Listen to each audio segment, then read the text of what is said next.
On va commencer par une leçon de conjugaison. Un temps qui est simple, assez simple et pas compliqué, c'est l'imparfait.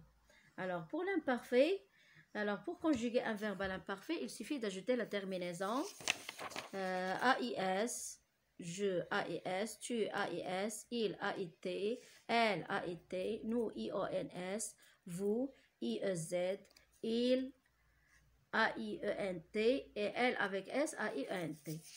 Alors, par exemple, pour conjuguer le verbe chanter à l'imparfait, je chantais AIS, tu chantais AIS, il chantait AIT, elle chantait AIT, nous chantions IONS, vous chantiez IEZ, il chantait AIENT, elle avec S chantait AIENT. Donc, il suffit d'écrire le radical chante et puis ajouter la terminaison, comme j'ai dit, de l'imparfait. Encore une fois, AIS pour je, AIS pour tu, AIT pour il et elle, IONS pour nous, IEZ pour vous et AIENT pour il avec S et elle avec S. Bon.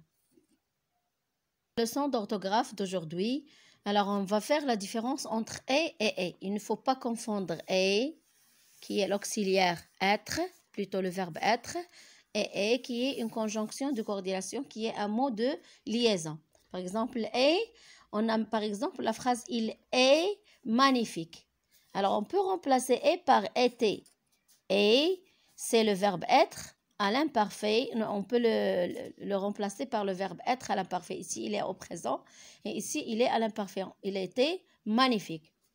Mais, et avec ET, c'est une conjonction de coordination. C'est un mot qui est invariable. Il ne change pas, il reste toujours comme ça. Le premier EST, on peut le remplacer par ET. Mais ET, on ne peut pas le remplacer, c'est un mot invariable, c'est un mot de liaison. Par exemple, Manal et Farid jouent à cache-cache. Manal, c'est un nom de fille. Farid, c'est un nom de garçon. Manal et Farid jouent à cache-cache. Ça y est? Donc, alors, après avoir compris la leçon et écrit, prenez le cahier de cours et écrivez la leçon. La date du mardi, c'était 31/3/2020.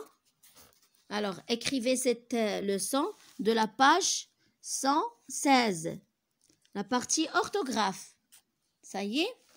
Et puis, prenez vos cahiers de maison et faites l'exercice 4.